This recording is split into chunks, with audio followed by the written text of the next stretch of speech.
Ladies and gentlemen, fans of intelligent, rational debate everywhere, let's get ready to logic. In this corner, weighing in at 110 pounds, fighting out of Toronto, Canada, the master of postmodern destruction, Jordan Peterson. Thank you for having me.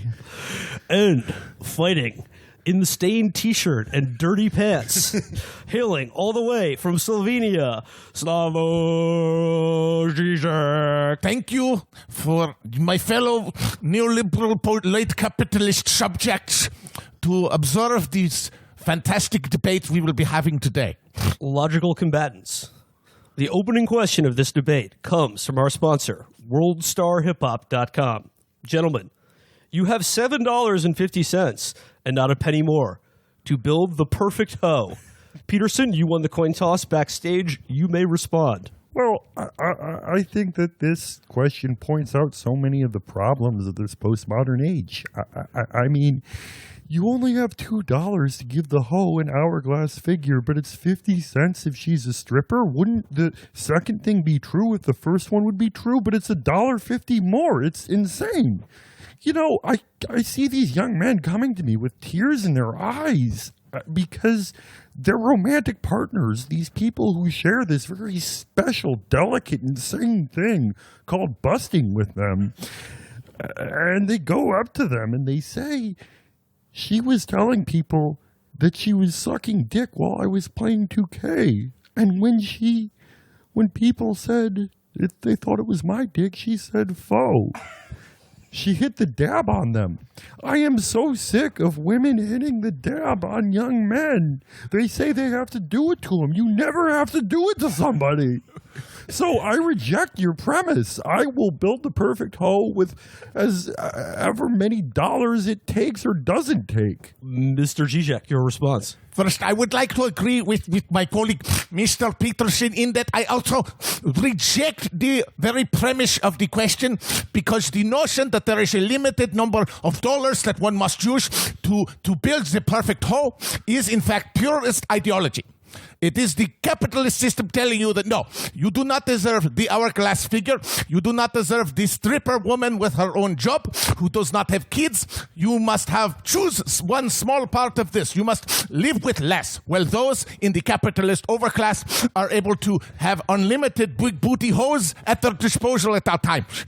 And I say that we must move towards a post-capitalist future in which the big booties and the head game are equally distributed to all. Our next question comes from sponsor Dippers Nation. Gentlemen, if you will look to the screen behind you, on the left, you will see a picture of a woman with a gorgeous, large posterior. And on the right, a full can of Copenhagen Rough Cut dip. Gentlemen, what are you going for? Well, you know, I don't think that the makers of this question intended it to be as such, but it's sort of showing the double-edged sword of modern life, you know. The promiscuousness of this postmodern age where you just go from big ass to big ass, busting on the small of the back, creating a little pool of your own bust in the small of your best, like an oasis in the desert of meaninglessness in these young men's lives. But then the other thing you can get is dip. Dip? That's the thing. It's either an ass or dip. That's the question we're posing to young men? I disagree in that I think that both the dip and the large posterior both represent Lacanian desire subjects that represent one's ineffable desires that transcend the physical realm, and that the choice between the two is the choice between to become more oneself or to try to become what one cannot become. Final question. Fellas, you're both home staying at your brother's house for the weekend. You go downstairs in the middle of the night and see his 10 out of 10 smoke show wife bent over the refrigerator pulling out an item from the fridge. She's wearing very little. Fellas, what are you doing? I am confused. I'm upset. I am wondering not only how did she get in here, but how did it get to this point in my life where it's okay for a woman to be naked in my brother's house, even if it's past midnight. You know, it used to be that a woman would wear a house dress and she wouldn't be showing her Fashion Nova thong that she saw on Instagram to buy, that there used to be some sort of dignity of principles. And yes, you know, everyone in this room would pull up behind her and say, what are you doing with all that? But that doesn't make it right. I would, of course, politely ask her to step aside, and then I would go to town on the leftover ham from dinner. What have you made of all this? I don't get half the on the one hand, I don't get half the references and the jargon and the accents. On the other hand, I don't understand the other half either. Oh, what a stupid fucking show. This is such a stupid show.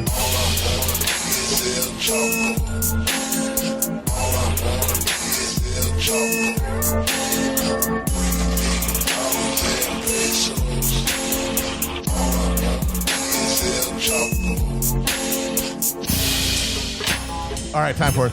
Let's do the a cappella version. All I want to be is El Chapo. Okay. We are back, and at the end there, you may have gotten a little preview of our guest for this week, which is my papa, father. Father, I'm ever so glad that you're here. Who is my papa?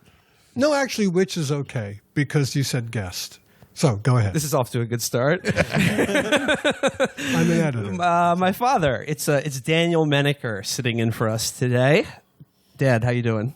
Fine.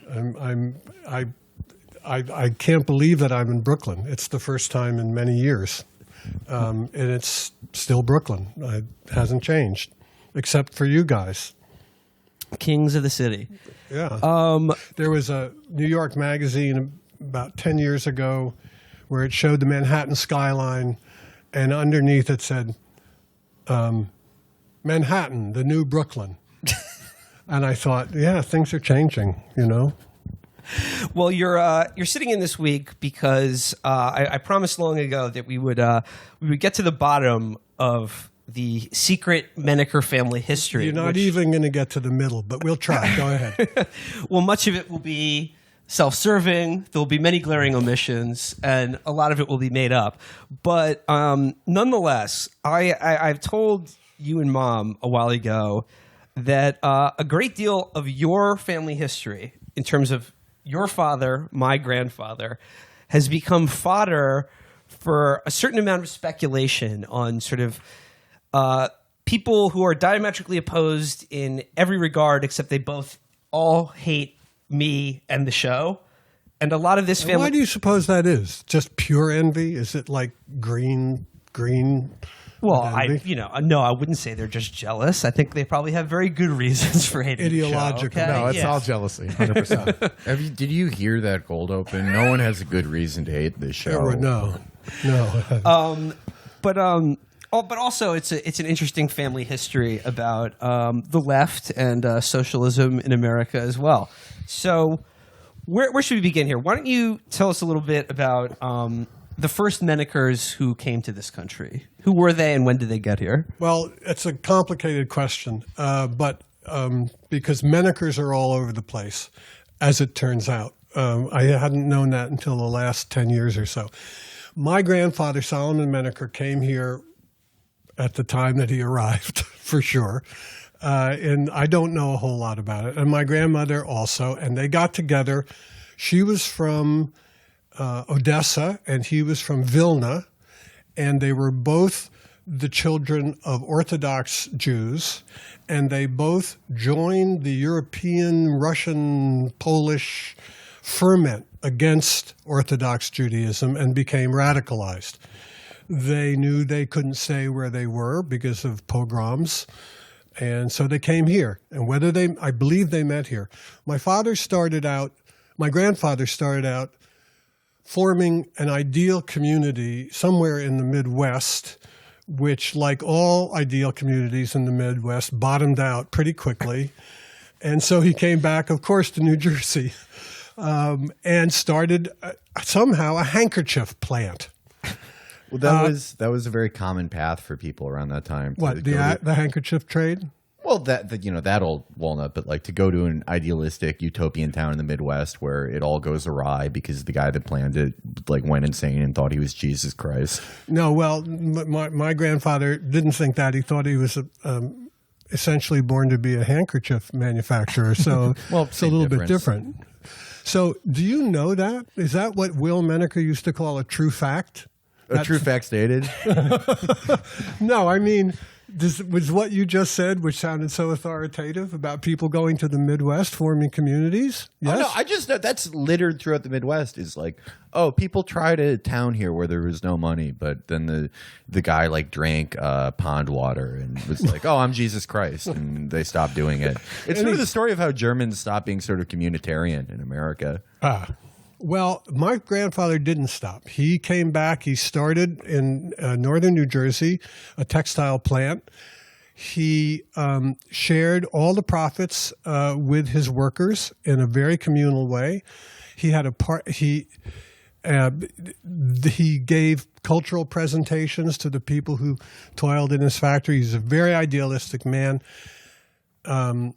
He always ate lunch with the people who worked in his factories, word has it. But he had a partner who decided he wanted to make money.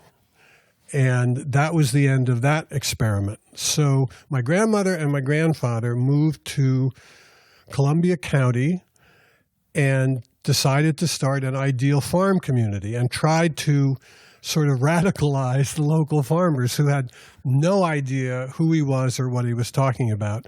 And to quote my son, my fail son, he was a fail granddad in that regard. And so there was a diaspora of Menakers. There were 7 boys, and they sort of spread out from that Columbia County farmland to populate the Berkshires. What did you ask me, Will?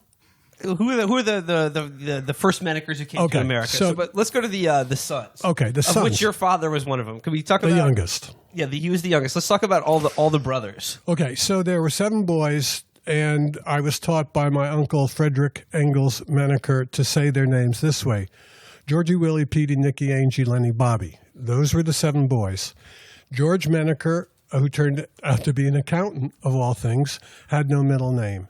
William Menaker was named after William. His middle name was Morris, named after the utopian William Morris, furniture maker, radical, economic idealist.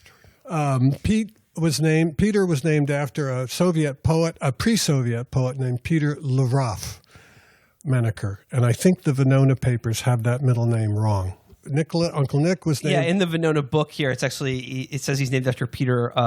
Kropotkin? How do you say that? Kropotkin. Yeah, but that's wrong. I think that's wrong. Nick was named after Nicholas Chernyshevsky, a radical, I think, pre-Soviet. Yeah. He wrote What Is to Be Done. What is to be done? The answer was, in my family, not much. Enough, I should say. And Frederick Engels Menaker needs no explanation. Leonard Aveling Menaker was named after supposedly Marx's daughter Leonora, who married a Mr. Aveling, or so word has it. I haven't looked into it, not even in preparation for this, because I know that actual definite factual accuracy is not always necessary here. And my father, Robert Owen Menaker, who is named after Robert Owen, I think one of those Midwestern utopians. Okay, so you have a large family, all named after famous socialists and communists, very idealistic, very left wing family. How did your father, my grandfather, how did he get mixed up in this whole spying on America business? Well, as I understand it, which is not very far, the Communist Party of the United States of America was actively recruiting in the 30s during the Depression and maybe 20s before that, members who were young, idealistic, anti-capitalist, true believers. And my father was one of them. And he was a member of the party. And apparently as should be no surprise to anyone, the KGB was overseeing this supposedly purely political and ideological movement and was recruiting operatives for spying in America and elsewhere. And it seems as though my father was one of their recruits. This was just after World War II, like mid 40s around. Yeah, maybe even before that. Well, actually, okay. Let me read from this book now, which is a book called Venona: Decoding Soviet Espionage in America. Now, if you look up Robert Owen Menaker on Wikipedia, one of the first articles you will get is Americans named in the Venona papers. The Venona Project was an American signal intelligence program run that had decrypted the KGB's communications with their various assets in America and elsewhere. So I just want to read from this book now, Venona, Decoding Soviet Espionage in America. It says here, when he returned from Mexico, Floyd Miller, do you know who Floyd Miller is? Oh, yeah, my parents' best friend. Okay. Floyd Miller expressed concern to the KGB that his true alliance might be exposed to the Trotskyists. Another KGB agent pretending sympathy for the Trotskyist Fourth International, a friend of Miller's named Robert Owen Menaker, had returned to New York from Latin America. Menaker, Miller learned, had told some of his relatives that he was not a Trotskyist, but associated with them on a communist assignment. Miller, the KGB reported, is afraid that this may get to the ears of the polecats, and they may become suspicious of Miller as he came to them through Bob Menaker, your father. And then it goes on here to describe Robert Owen Menaker came from a radical family. His father, in prison for revolutionary activities in Russia, prospered in America as co-owner of a handkerchief factory. Then it goes on to name all of the brothers and their names. And it says, one of Robert's brothers, Frederick Engels, Ainge Menaker, was an openly communist journalist and ran a League of American Writers' Home for anti-Nazi refugees in France. When the house was closed, he arranged shelter for some of the exiles in the home of the Arenal family in Mexico City, where he cooked for them. Years later, Ainge's nephew and Robert's son, Daniel Menaker, wrote an affectionate portrait of his communist uncle. See, now that's the thing that, of course, being a narcissistic writer, I fastened on. I don't care any of the rest of that shit. But this affectionate portrait of what? What does it say? It says an affectionate portrait of his communist uncle. He's referring to, of course, the Old Left. First book, The Old Left. Wasn't my first book. You notice how well my son knows my work. There were 4 books before that. Will, read them. They actually suck. Well, but you actually have a book. The Worst was one of them, right? Yeah,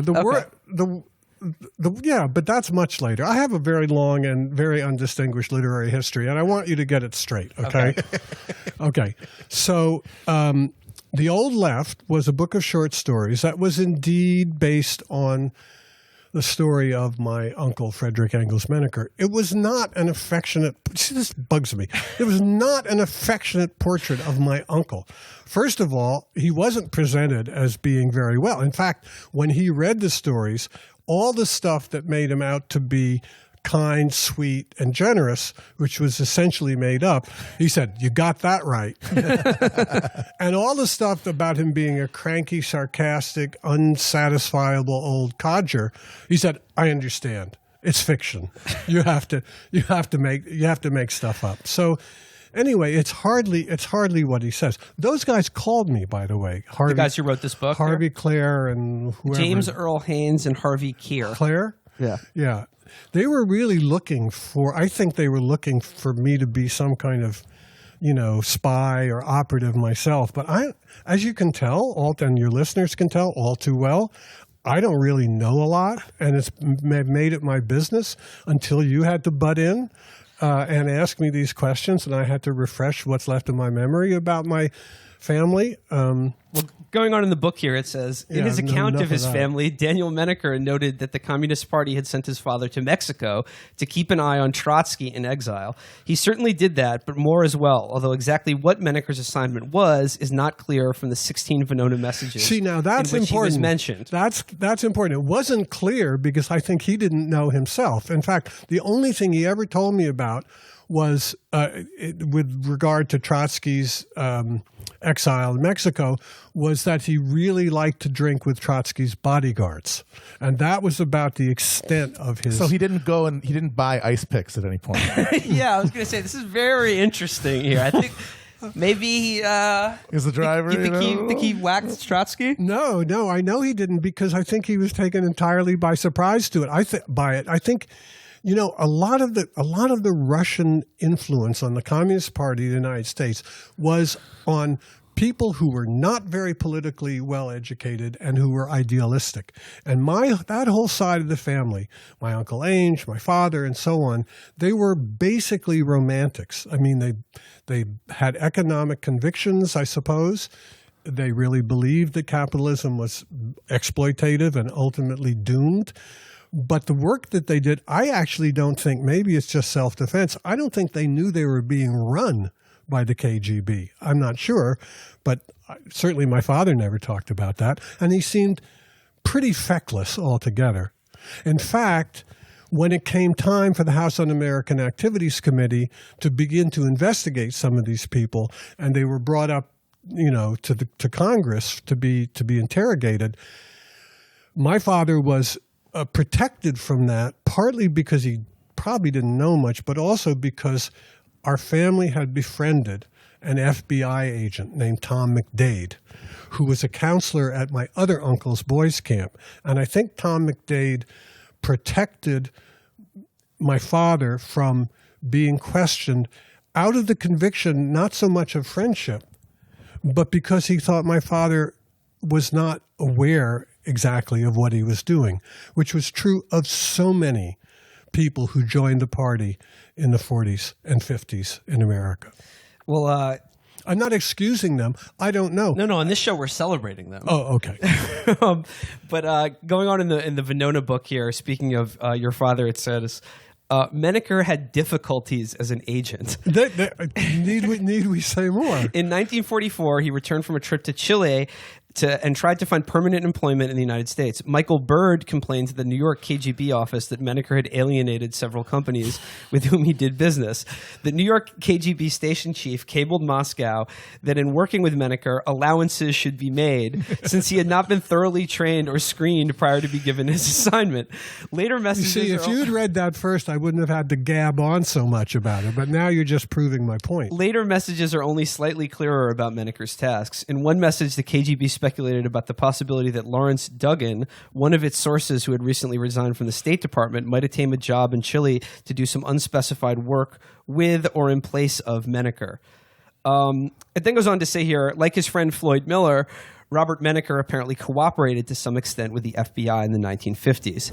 His name never surfaced in connection with the investigations of Soviet espionage. He was never indicted or questioned by congressional committees. His son wrote of his frequent presence in his household in the 1950s of a friendly FBI agent, but his father never spoke about precisely what he did in Mexico or what he told the FBI. Well, that's because he may not have known what he was doing. Well, this is all very, you know, you're protecting your father here, your grandfather. You know, yes. It's unclear what he knew you know, or did. I mean, yeah, no, it's true, and he may have been the most nefarious, diabolical Soviet agent who ever lived. For all I know, it doesn't seem like that in the Venona papers, but it's also the case that I don't think that. Well, anyway, no. Never mind. I'll stop being an apologist. I don't know what he did, but I know who he was, and it seems to me that again, it was part of this very widespread, especially in New York, romantic association with the ideas of socialism that got these people into the situations that they were in. I mean, my mother helped to found a newspaper guild at Fortune, for instance. So they were union people. And the fact, what really amazed me about what you just read and what I read just before I came here in order to try to find something out about my family, is that there was the KGB involvement. I'm not sure I even knew that. That's a little scary. Well, what about the FBI involvement? Because this gets in now to the hinge of one of the conspiracy theories about the show and the family. So talk about Tom McDade. I remember Tom McDade. He was one of the FBI agents that was on the Dillinger case, right? Yeah, he had a bullet wound in his hand from Babyface Nelson. I mean, wow. How cool is that? He chased Dillinger. He chased Capone. He was a big sort of, American criminal FBI agent, a big tall guy. He showed me how to shoot a .45. And in fact, he sort of held it himself and he shot at a target. And then he said, that's how you do it. He said, watch for the kick. And he gave it to me. And my hand went straight down. It's so heavy. Have you held a .45? Unfortunately not. No. Oh, Well, man. Beautiful. Felix? Absolutely beautiful. Okay. I could shoot it with one hand, not really bragging, just an honest Anyway. appraisal of my abilities. Anyway, I don't know why no one ever contacted me to be an agent. Right. I'm not taking it you're a personally. little young for the for the American Communist Party, I have to say. I was born in 90. I had a little bit before. Not the wall. 1890, no. Tom was a very good family friend.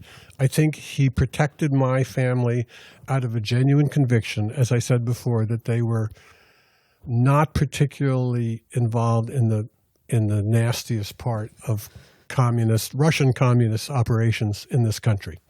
Okay, well, this is like I said, this is the first hinge of one side of this conspiracy theory.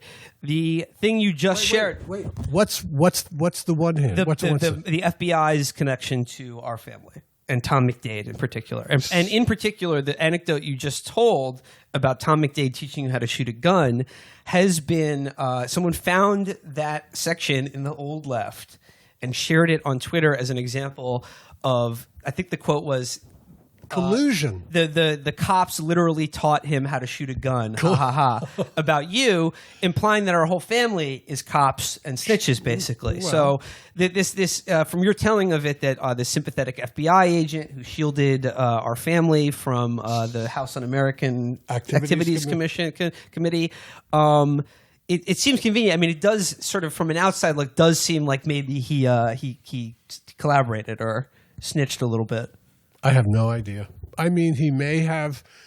May I remind you that you're under oath? My in this my rationalization would be that if he talked to Tom McDade about his activities, that the reason. He had not much to reveal.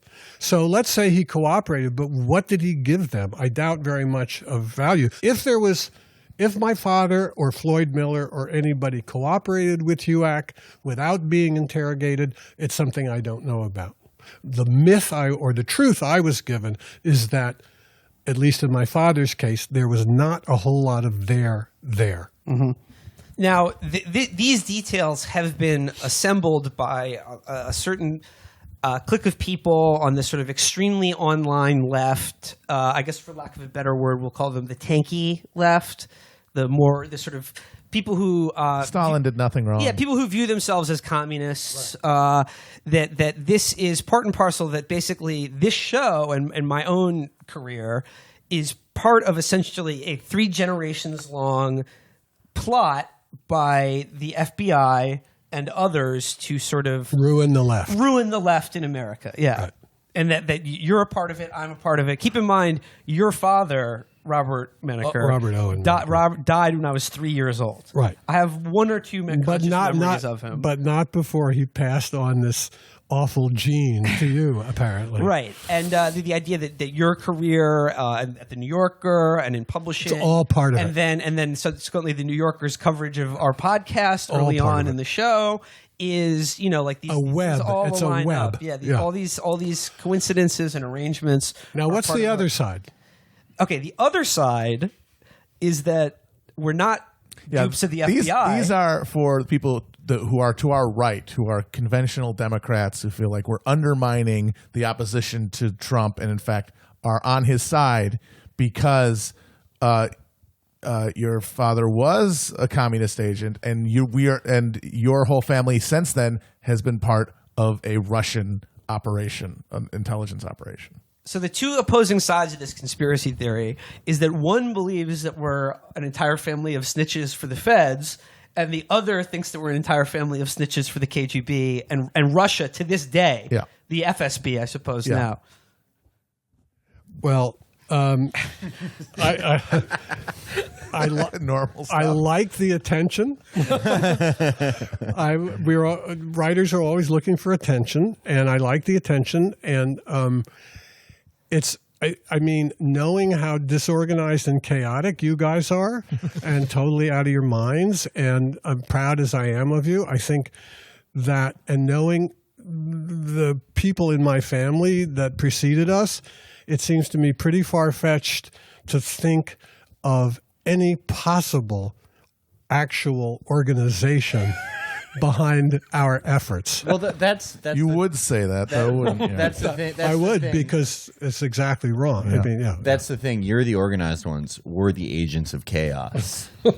I know. So why won't they say that since you guys are complete anarchists in ideologically and in your humor and everything, why won't they bring that back to me instead of taking what's behind us and putting it into you guys? Why not say, oh, Will Menaker and the other members of that, miscreant crew are taking after the chaotic kind of like non-political aspects of their forebears. I don't know about your family.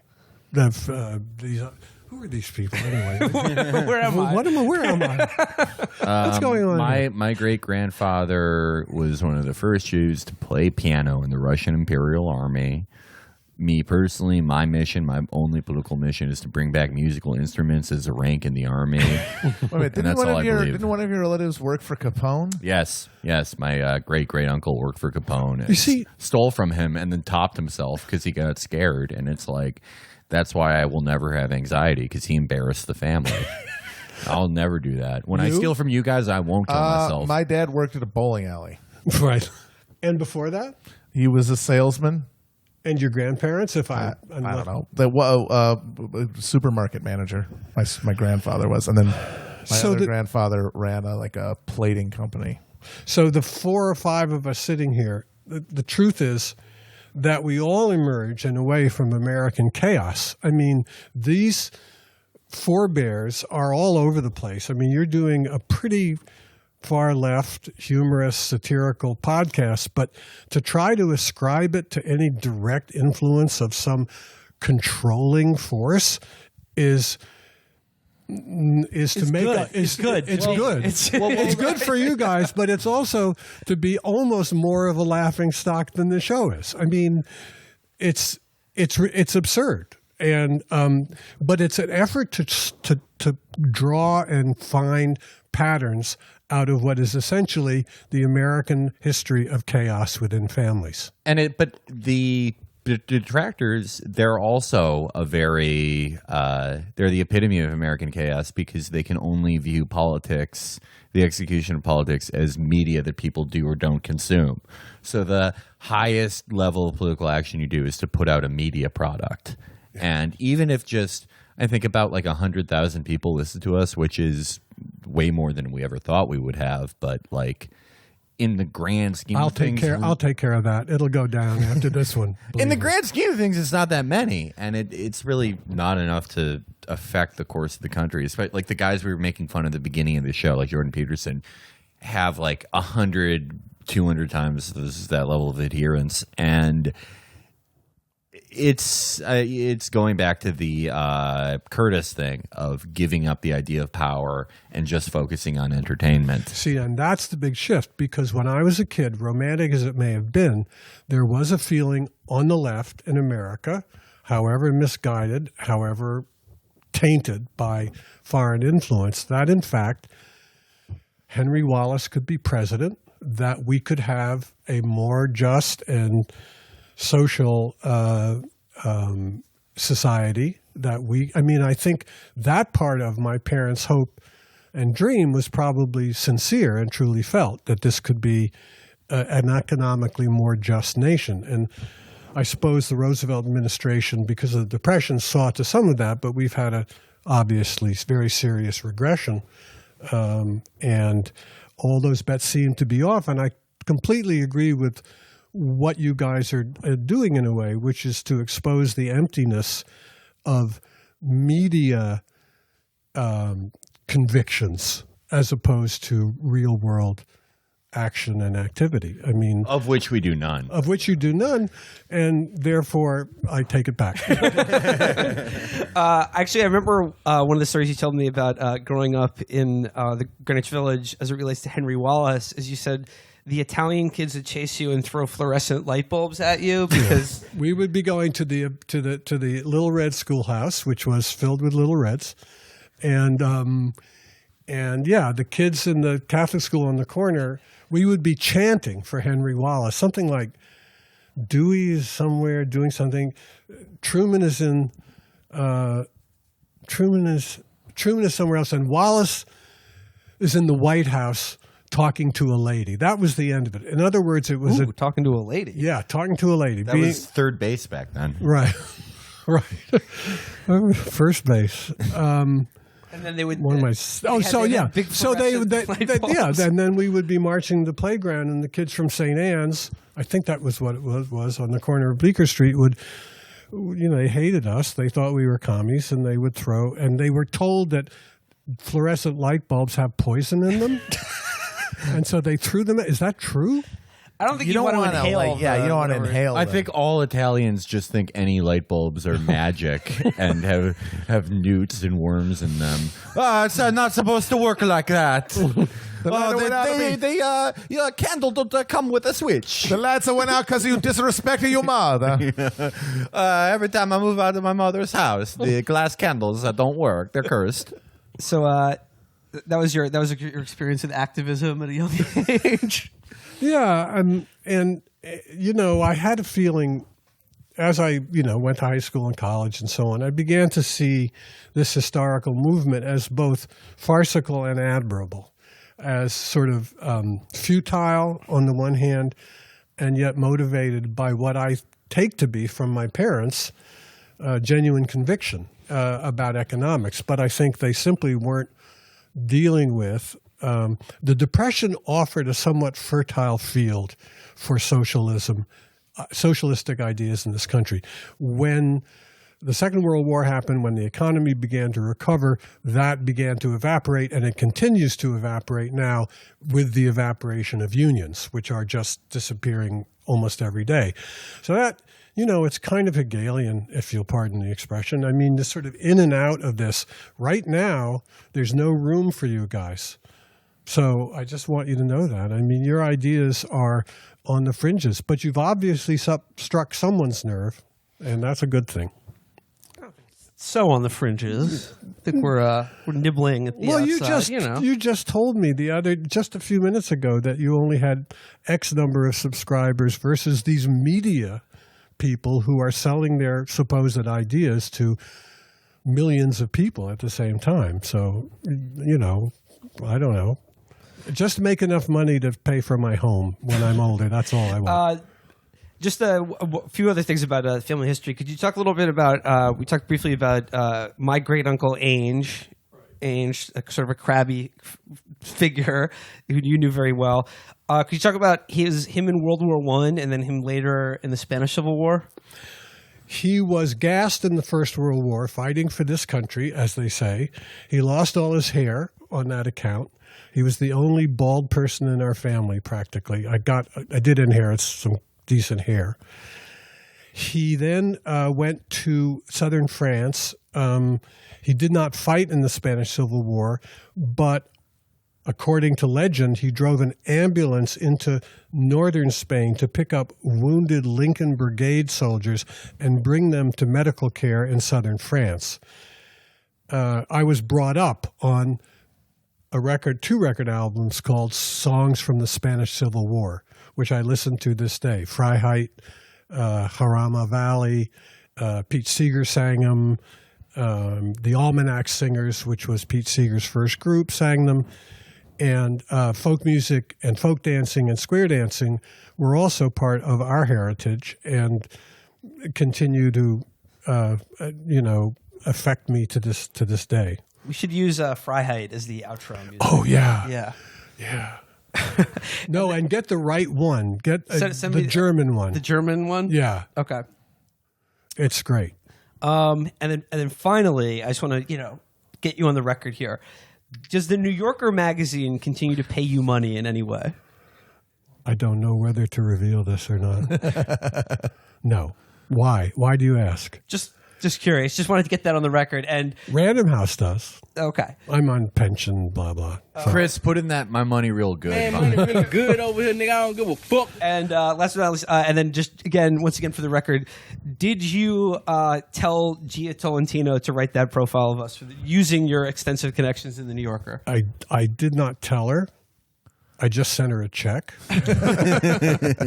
of a certain amount, which was not unusual because I'm trying to seed my offspring's bank account with money that I can then collect when it's time to go to the home. So it was all a conspiracy. I think that's a good place to leave it. Okay. Daniel Menaker, my dad, everybody. Would you like to, do you have anything you'd like to plug?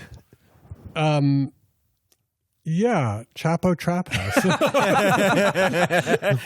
It's a great show, folks. Subscribe. If this is one of those giveaway, capitalistic, you have to pay $5 for it episodes, well, thank you for that. But if you haven't subscribed, my medical care depends upon it. That's all you need to know. Excellent. Subscribe or my dad will die. Okay, and we are back. And to move things along, I will pass the ball to Felix. I can has internets. Ooh, methinks there is some fail in the air on the internets. Did somebody say bacon plus beer equals weekends? There's Ziesel on all the end of these.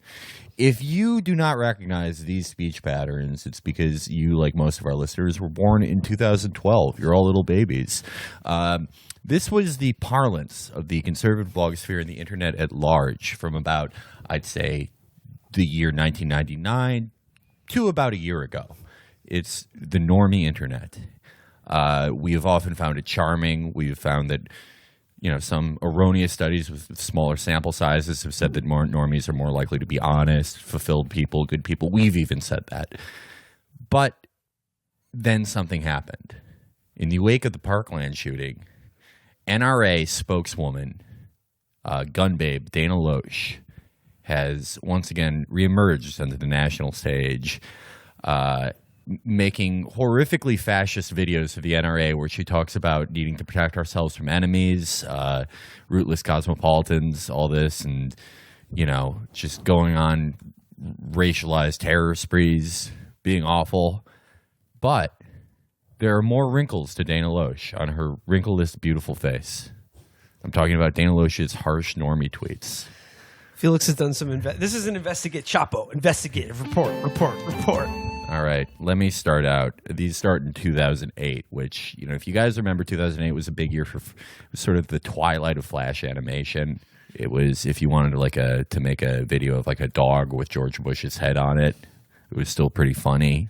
The age of Jib Jab. Jib Jab. Imgur was getting off the ground. People using GIFs of Ron Swanson to give each other life advice.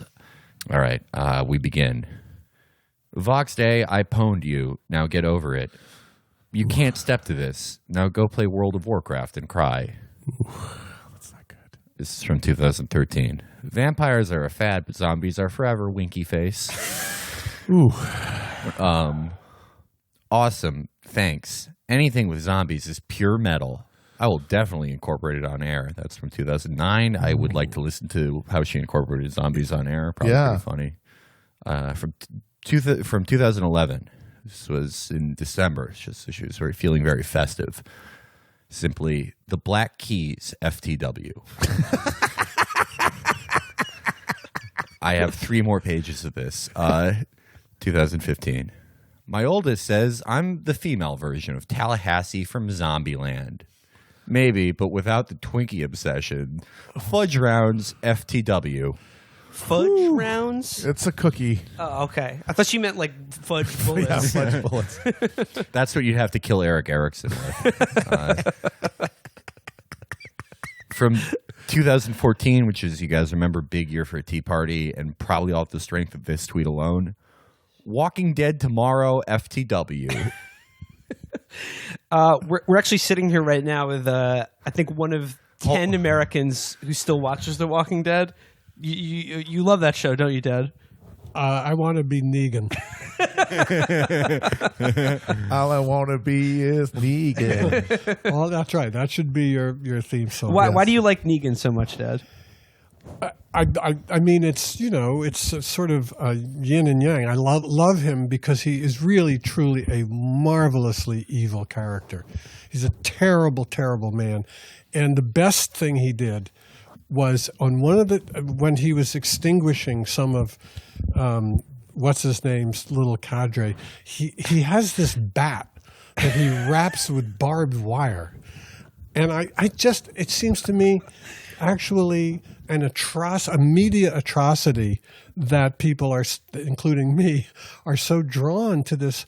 I mean, he's really an effectively terrible, evil person. It's like, why not just have a bat? Why the barbed wire? Oh, but that's like saying, why not have, No, I'm saying like this guy's really evil. Why not just have zombies? What about zombies and bacon?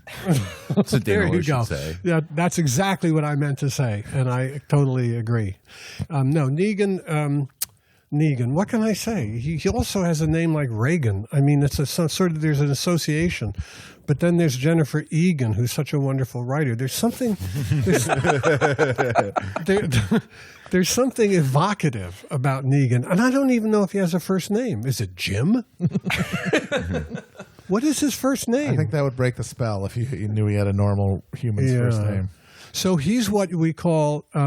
There are many prenominals, like models who have only first names. Imam, Bono, etc., who just use their first names. Negan just uses his last name, and I assume, unless his name is Negan, in which case he wins both ways. I don't know. He's Sirhan son. Right. you will be starting your own Walking Dead cast shortly after your celebrated appearance. Well, on our I have show. to tell you, after being on this show now, I have to say that doing a podcast is hard, and my hat is off to you. I'm afraid that I'm not up to it. I'm over the hill. It's what I always say, you got doctors, surgeons, especially first responders on one side, then you got us on the other. Those guys can take days off. We can't. I love that you said, like I always say. I'm always saying it. Yeah. I'm screaming it in the middle of the night when I wake there up. was a guy I worked with who collected things like that. One of them was he gets into a cab, and the cab driver says, like I said, I hadn't said anything. Or it's like everything else about anything. It's right? true. Everything is connected, though. That guy's That's right. a genius. You mentioned models, in the New York cosmopolitan scene, it's okay to be sexualized. Normies despise sex, unless it's like nerd sex. Their wife dresses up like Game of Thrones, and they have like some Twizzler underwear or some stupid bullshit. Just a prelude for them to spasm and missionary for 3 minutes and create more kids named Taylor. But Dana Loesch is in that normie anti-sexual tradition because she says in August of 2012, had to block the mail, spending his workday tweeting ass into my timeline. Who hasn't been there? But now I have the, I think... Yeah, hit us with this. This is sort of like the Mein Kampf of this. This is the darkest thing I've ever read in my life. There's no poetry after this tweet. This is verbal Auschwitz. Yeah. And it's, of course, from April 2008, which everyone kind of talked like this, and that's no excuse, but they did. I has wine, buzz blogging commenceth. Whew. Takes a lot out of you, huh? That is blood curdling.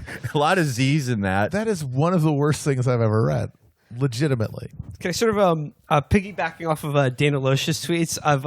One of my favorite things now is Bill O'Reilly's tip of the day on Twitter. They're really good, and I just came across a really good one here I want to share. Hit my bitch with that tip of the day. Did you know that retailers are skimping on fabric now? Don't feel like you're a size up. Here's Bill O'Reilly's tip of the day from November 30th, 2017. Here's the tip of the day. Fresh breath will make life easier. The best mouthwash in the marketplace is at Smart Mouth.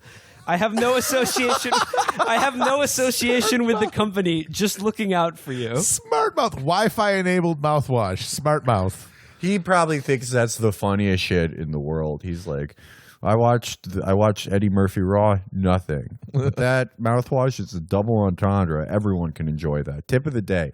Puns. Everyone can enjoy them. All ages. Yeah.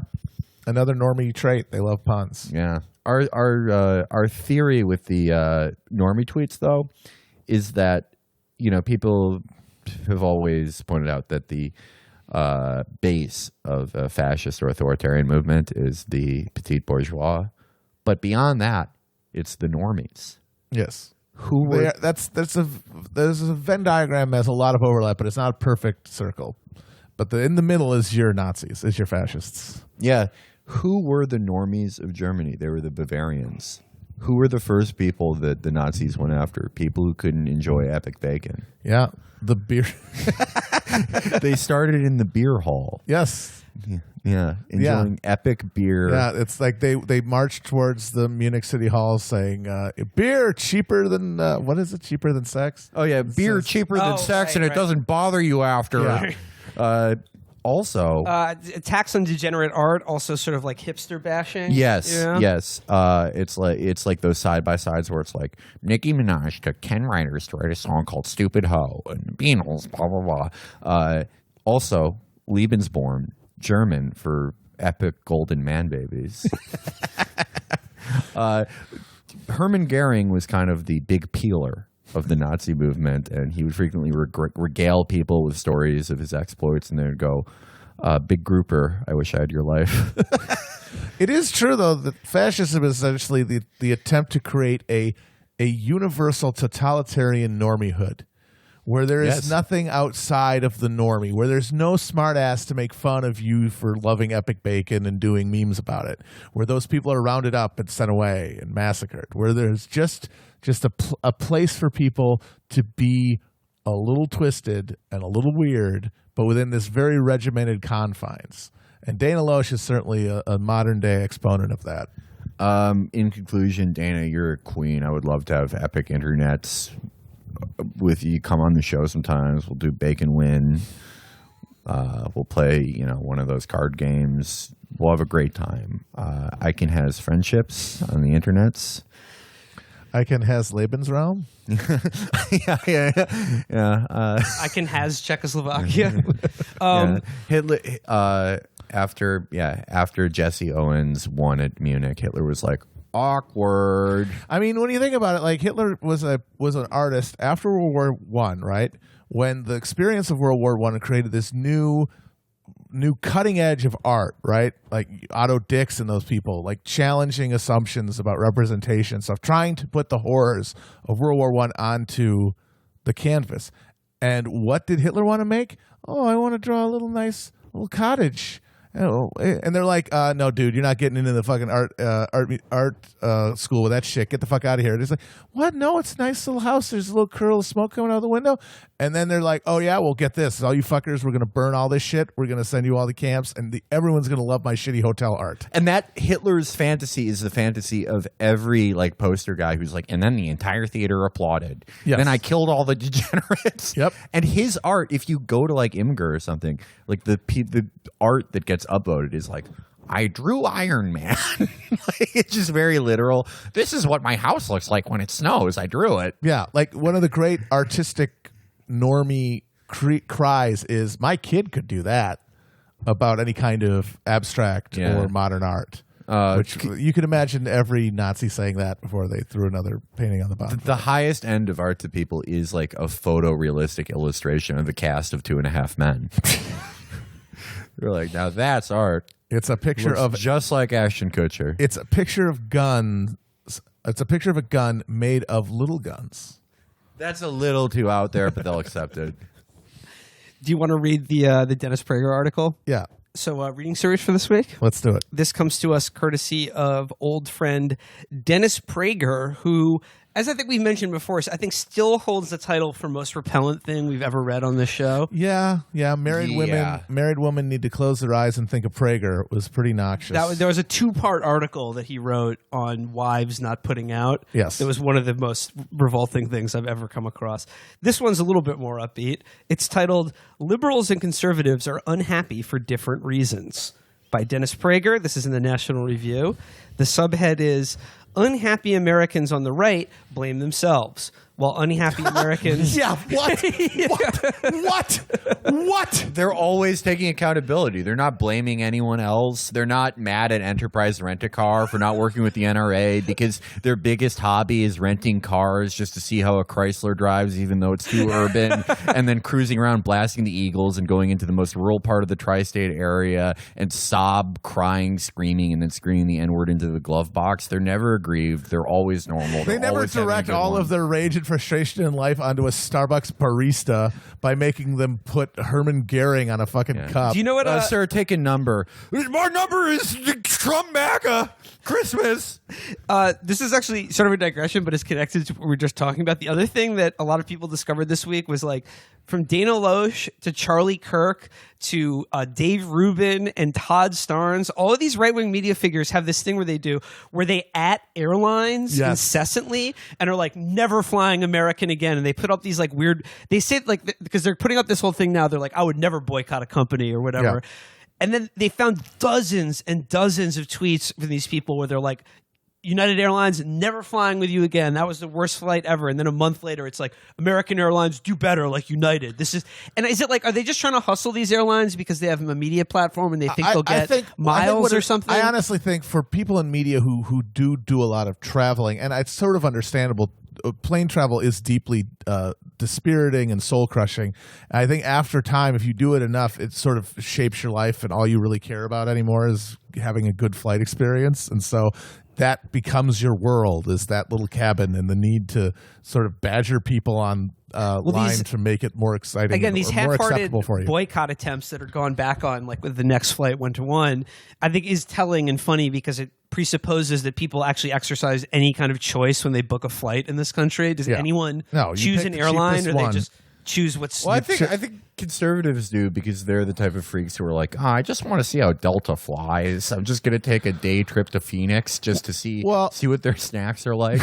But they are sort of forced to do it by their ideology, because deregulated airlines are supposed to be one of those great free markets, one of those competitive enterprises where you choose among options, and that's what makes things good. You don't need the government making sure that there's a minimum standard, because the dollar is going to do that, the market's going to do that. But the reality is that because they've got the hub system and because they basically split up areas between themselves, there is essentially no real competition. You pick the cheapest flight, which is usually the people who have whatever relationship in that specific area, and so you are pretty much locked in to a certain provider, and they can treat you and do treat you like absolute shit, and they can't accept that reality, so they want to fantasize that it's just they can move the needle with one airline over another. So thank you, Jimmy Carter, for that, by the way. Yeah, another thing great we can thank piece Carter for. Of our communist president, Jimmy Carter. So already we set up the dichotomy in which if you're unhappy on the right, chances are you take a good hard look in the mirror and say, I'm the problem here. And then doing that. They're all never. Yeah, you take a look in the mirror, you take a deep breath, and then you film yourself skeet shooting Keurig machines. Yeah. All right, I've done some self-evaluation. Here's me and all my humongous cow-like sons calling in death threats to LL Bean because there was an interracial couple in a scarf ad. Unhappy Americans on the left blame America. Yes, okay, so this is Dennis's thesis.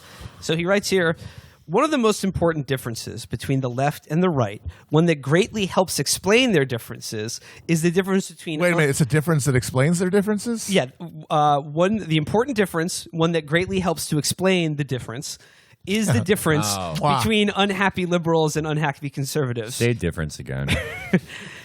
This is scintillating. Once again, the prose sings. Yeah. Unhappy conservatives generally believe they are unhappy because life is inherently difficult and tragic, and because they have made some unwise decisions in life. Yeah, I'm just a big oaf who cruises around from one sitting position in air conditioning to another. But when the time comes, I'll take responsibility for why I have a slight bed sore on one part of my 3 square mile ass cheek. It's always what I do. Unhappy liberals generally believe they are unhappy because they have been persecuted. Ask unhappy leftists why they are unhappy, and they are likely to respond that they are oppressed. This is the primary response given by unhappy leftist women, blacks, Latinos, and gays. For example, the more left-wing the woman, the more she will attribute her unhappiness to American society's patriarchy, sexism, and misogyny. She therefore considers herself oppressed, and believing one is oppressed makes happiness all but impossible. Likewise, the more left-wing the black, the more he or she will attribute his or her unhappiness to racism. And how is a black person living in a racist white country supposed to be happy? If you have ever spent time with black conservatives, one of the first things you will notice is they have a much happier disposition than left-wing blacks. I receive many calls to my radio show from black listeners. I almost always know immediately. I like that Dennis. I love that Dennis Prager is getting Howard Stern's old calls. He's like, sometimes I get a call from a gentleman called Angry Black, and I know that he is angry from his name. Then I get a call from King of All Blacks, who I know is much happier because he respects monarchy. I have many black listeners. Michael Thomas is one. The other is Tyrone. What was his last name? Smithers. So he goes, I always know immediately when they're on the right or left, solely by their tone of voice. Because they're talking to Dennis fucking Prager. The cheerful black caller is almost always a conservative. Wow. He's got a song on his lips. Oh, my God. The left cultivates unhappiness by cultivating anger. It does this for the same reason wine growers cultivate grapes. No grapes, no wine. No anger, no left, and no Democratic Party. What an amazing metaphor. And angry people are not happy people. Well, okay, so Dennis brings up the example of conservative blacks being happier, right? And then the black people that call in my show are to praise me are much happier than the ones that call in to go, Dennis, what the fuck are you talking about? And I think, again, like unspoken here is the sort of class bias going on. Yeah.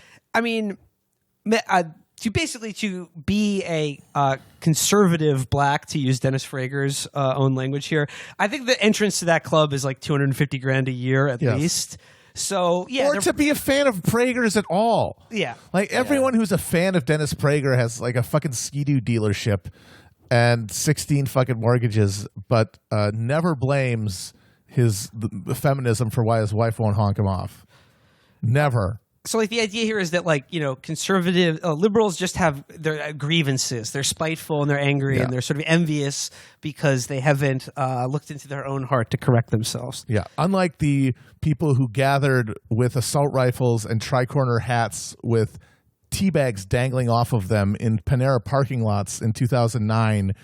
A month after Obama was inaugurated, but this is their entire faces just like throbbing, angry dick skin, yelling about the fucking usurper in chief. They weren't mad at all. That's like the middle American John Wayne thing, because they all want to be that John Wayne archetype of, you know, I don't get involved in other people's problems. I'm just going through life. I'm kind of a just laconic guy. Nothing really bothers me. But they're actual, like, they were prepared to like call in artillery on their own positions at Chick-fil-A. Well, I mean, we did a thing where we did an episode where we just went through some of the most trafficked conservative websites, news websites, and every top story was a pissed off Jerryman about some TV show or movie or Lena Dunham.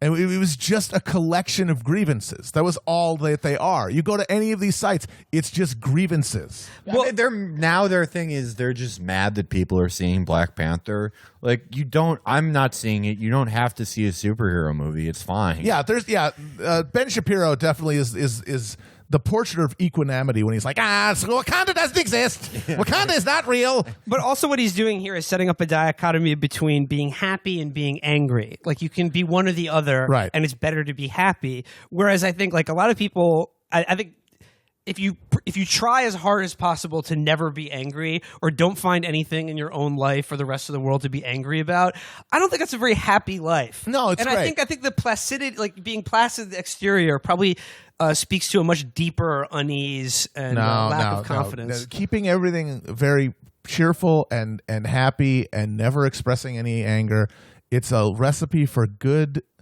vibes and happy life that people as diverse as John Wayne Gacy and John List have followed to great results. So Prager continues here. He says, last week in Atlanta, I spoke for about 40 minutes to 6 randomly chosen black students from a local black college for the upcoming film No Safe Spaces that Adam Carolla and I are making. Oh, Jesus. What a time to be alive. Is that a thing is that Atlanta? Is that like jury duty? You get a summons, you have to go talk to fucking Dennis Prager? I can't imagine anyone doing that of their own volition. I would rather watch a Serbian film than the No Safe Spaces movie with Adam Carolla and Dennis Prager. He said, each one said he is oppressed. When I told them that I didn't think blacks in America are oppressed, I sensed that they had never actually been told that by anyone. Yeah, Dennis, you sensed that, but I guarantee you none of these 6 guys have literally never encountered the idea that black people, hey, stop complaining. You have it good in America, that's a totally foreign concept. It was akin to telling physics students that gravity doesn't exist. Which I've also done. And when I added that I don't think women are oppressed either, they were equally shocked. That would be actually funny if the 6 randomly selected guy were all hoteps and they were like, I agree with that. Women are demons. If you could do Dennis Prager meets the black Israelites, that would be, he'd be like, look, we disagree on some things. I don't agree with them that Hitler was trying to save the true Jews who were black Americans. I don't agree with some of the things that Hitler did, but we're all having a barbecue together. We're being positive. That's the kind of power that the man actually doesn't want happening. Yeah. So he says, ask yourself this question. Is a black child likely to grow up happy if he is told by his parents, his teachers, his political leaders, and all his media that society largely hates him? Of course not. Raising a black child to regard America as racist and oppressive all but guarantees an unhappy black adult. Let me offer a counter. How to Nurture Your Black by Dennis Prager. I mean, like, he seems to be saying here that, like, there's too much of a chip on the shoulder thing and that, like, it's too much of an excuse or whatever. But is his answer to this raise black people or just, like, black parents don't teach your kids American history? Like, that seems to be what he'd be saying. And he goes, you teach them Prager U, where it's like, actually Robert E. Lee was the least racist man in America. And that's why he was given his command. So he goes, let me offer a counterexample. My father, an Orthodox Jew, wrote his college senior thesis on the subject of anti-Semitism in America. In it, he described quotas on Jews in college admissions, Jews prohibited from joining country clubs, Jews prohibited from law firms, etc. In other words, my father fully acknowledged the existence of anti-Semitism in the United States, yet he raised my brother and me in an American-loving home and told us he believed American Jews are the luckiest Jews in history because they are American. I like that he uses that story alongside the African-American experience in this country, which is a little bit more than just not being allowed into country clubs. One of the richest ethnic groups in America and one of the poorest. And also the most incarcerated versus least. And also like Prager, who anytime anyone says anything about Israel is like, you're doing the Holocaust. He's like one of those guys. It's like, also, by the way, after hearing the beginning of this where he's talking about how the conservatives don't get angry because they don't blame other people and they don't feel like they're oppressed. I looked through his town hall columns. This is the most recent Prager? town hall columns. He had one in September of last year titled "Conservatives in America Like Moranos in Medieval Spain." Holy shit. And the first paragraph is, for those unfamiliar with the term, Moranos were the name given to Jews in medieval Spain and Portugal who secretly maintained their Judaism while living as Catholics in public, especially during the 15th century in the Spanish Inquisition. So nobody feels oppressed, literally thinks conservative Americans who control all 3 branches of fucking government are like the secret Jews who had to worry about doing surprise pork tests, or else their fucking fingers would get tweezed off. Like they just approach Dennis and they're just like, "Hey, watch this episode of Girls. It's really good, right?" And then he has to be like, "Yes, it is." And if they don't. And if he says, I thought it was a little, I thought to the rack. It's a little, it's like, sorry, Judas chair for you, buddy. Dennis Prager is being held in Jezebel Tower. So he goes here, I therefore never knew what it was like to walk around thinking most of the people I met hated me. Wow, you don't know what that's like, Dennis? Are you kidding me? It's amazing. That is a testament to how well he was raised, that he could be that oblivious to what his everyday experience surely must be like. That alone contributed to my happiness. So again, ignorance is a very important part of being happy. Ignorance, and also being part of a Jewish community that by the time he was growing up was largely integrated into America, didn't suffer nearly the type of systemic oppression that other minority groups did, and had more money. So you guys, it's such a bad water fountain and so little of it. leftism makes one other major contribution to leftists' unhappiness. It promotes ingratitude. In my book on happiness, called Happiness is a Serious Problem, and my talks on happiness, I emphasize the central importance of gratitude to happiness. Without it, one cannot be happy. There isn't one ungrateful, happy person on earth. Yet ingratitude toward America is central to the left's worldview, further reinforcing the unhappiness of its adherents. I mean, it's too many negative. I can't follow the grammar even. It's like too. Would you read that sentence again? Okay. There isn't one one ungrateful happy person on earth. Yet ingratitude toward America is central to the left's worldview, further reinforcing the unhappiness of its adherents. He has used the phrase unhappiness and happiness about 10 times in 2 sentences. Dennis never let his editors get him down with negativity. See, I would kind of scotch some of those ins and uns because I end up thinking I have to be happy. I mean, it's really scary. That makes me very unhappy. And the word, it's important. It's unhappy, that paragraph. This is how it ends. Unhappy Americans on unhappy Americans on the right blame the problems inherent to life, and they blame themselves. Unhappy Americans on the left blame America. That alone goes far in explaining the unbridgeable differences between left and right. I'm just every problem you have is personal. The left will never be friends. This country is inexorably divided forever because these people live in a death cult. Blacks, cheer up. Okay, have a good one, everybody. I'm Dennis. This has been Dennis's Big Brain Corner. See you next week. Just like his bio here says, Dennis's latest book, The 10 Commandments, still the best moral code. Fuck you, Hammurabi, you piece of shit. I'm a fan of the Golden Rule myself. Whoever has the gold makes the rule. Yeah, dude. boy. Should we leave it there for this week? Yeah. I'd like to thank my good friend and father, Daniel Menaker, for sitting in today and seeing what I've been up to this past 2 years. Thanks a lot. Thank you. Pleasure to be here. Thanks for joining us. Until next time, guys.